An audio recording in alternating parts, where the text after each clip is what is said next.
The Philadelphia Eagles beat the Dallas Cowboys 24-20. A lot of the game went almost exactly how I thought it would go. Almost. Shocker. Dallas struggled getting to the quarterback, struggled with a pass rush. Jalen Hurts had 2 rushing touchdowns, and I think they only had like 1 sack on the night. The Dallas Cowboys. I thought that the loss would be worse, and they did do a solid job. I will admit, they did do a solid job on Saquon Barkley. Only had 60 rushing yards. He did have a touchdown, and he had 24 receiving yards. So he had 84 total yards on the night with a touchdown. So I didn't think – I thought they would do I didn't think they'd do a good job with Saquon Barkley, and did a much better job than I thought. They also completely took A.J. Brown out the game. He had 1 target for like 8 yards. He was non-existent. So I will give credit where credit is due. Dallas played a much better game defensively than I thought they would. I thought that they would get ran all over. I thought that the absence of Micah Parsons would be felt bigger than it was, even though it was felt majorly because, again, Jalen Hurts, they could not get to the quarterback. And I think, again, they had like 1 sack, but they could not get to Jalen Hurts. He was feasting. And when I was watching this game, I was thinking to myself, they're having a horrendous time with a pass rush. Imagine if Jalen Hurts was Lamar Jackson. Imagine if Jalen Hurts was more of a mobile quarterback than he already is. This would be a whew. But Jalen Hurts played a good game. He went 19 for 23, 152 yards. He did exactly what he needed to do. So in that instance, in that aspect, I am shocked, and I was surprised that the Cowboys played as good as they did. Even though I knew they would struggle with the pass rush, and that's exactly what happened. They could bear, and on top of that, you were playing against arguably the best offensive line in football in the Philadelphia Eagles. It's going to be tough no matter who you're talking about. So, or no matter who the opponent is. So I knew that they did better than I thought they would. Even though I knew they weren't going to get to the quarterback, they did better than I thought they were. And I also thought that the Dallas Cowboys offense was going to be pretty good. And Dak Prescott had a pretty good game. I know, 21 for 34, 188 yards. I know he didn't have a touchdown, but I can't tell you how many drops I saw in that game. CeeDee Lamb dropped a couple, especially the last big play that Dallas had. CeeDee Lamb dropped the ball. I think he had like 4 drops. That CeeDee Lamb alone, that game had like 4 drops. I know the tight end had a couple drops. It was a bad game for the offense, but again, there was multiple times and they had multiple chances to get up there and win the game. The Dallas offense, it's just a lot of those drops kind of prevented them. And where Jalen Carter's absence was felt was obviously on the defensive side of the ball, and you saw it.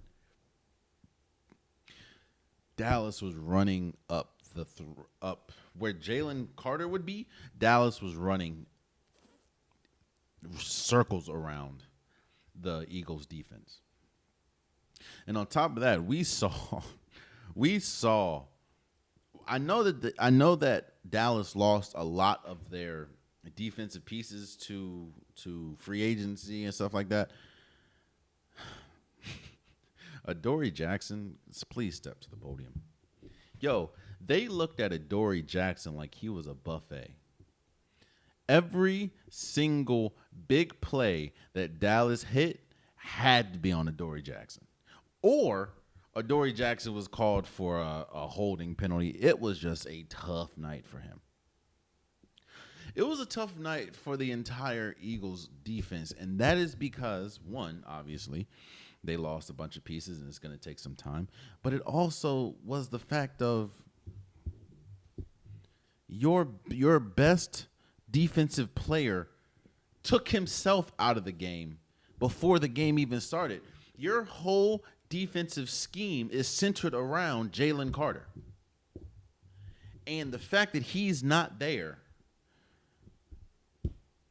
because he took himself out the game, it showed. People, now you have to adjust your defensive scheme that you've been practicing for weeks now.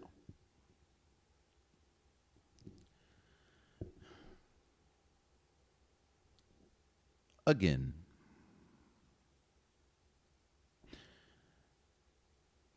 I'm excited that NFL football is back. I'm not going to say football is back because college football started last week or 2 weeks ago. So I'm excited. But it's like this game, on top of that, this is the opening night. You lose, what's the dude's name? Ben Van Simmeren. I know I said your name wrong, bro. I apologize. The fullback for the Eagles, I'm hoping that's not, but it looks like he tore his ACL the first kickoff of the game. So you lost two key players essentially before the game, before the first snap even happened.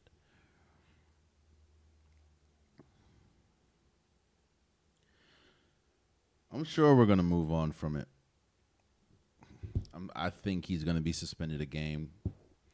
And they may, which I think is going to be some BS, but they may be like, hey, he missed damn near all of that game, so that's the suspension. No, I think he needs to be suspended at least one game because that's crazy. And yes, Dallas has a good offense. We know that. When you have CeeDee Lamb, George Pickens, Ferguson, they have a good defense. They have a good defense. I mean, they have a good offense, I'm sorry. But the Eagles' defense struggled mightily because their best player took himself out the game. I think it may have gone much different. The lead, I know how they'd be like, damn, they lost by like 15, but it was worse. Dallas played better than the Eagles most of the night. It's just key drops, and they had a tough time stopping the run when it comes to quarterback sneaks.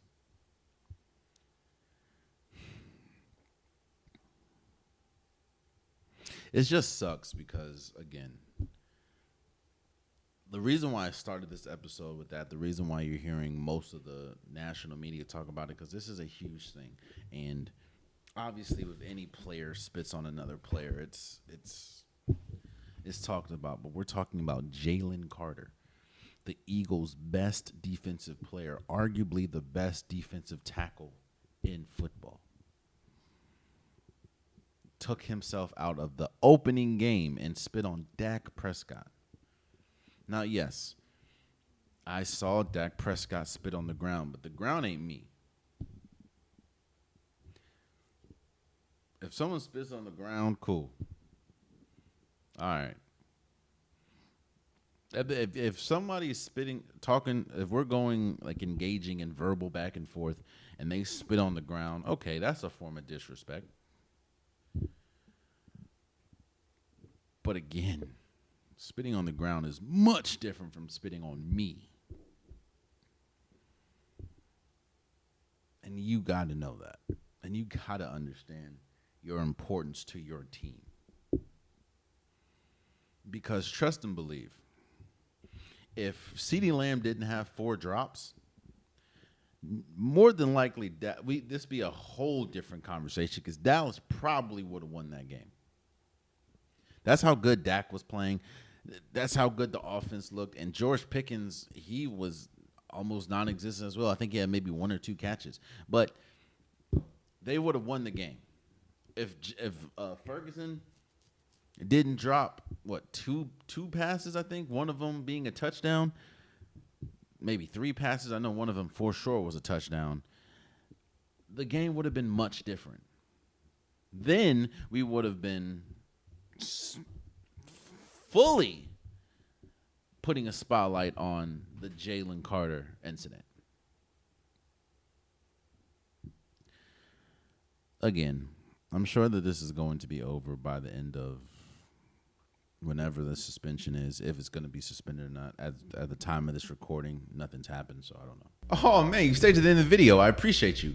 If you like what you saw, be sure to hit that subscribe button so you'll never miss any content from your boy. You can also go back and watch past episodes, past clips, and don't forget that the Unpopular Podcast, new episodes drop every Wednesday and Saturday. Appreciate you.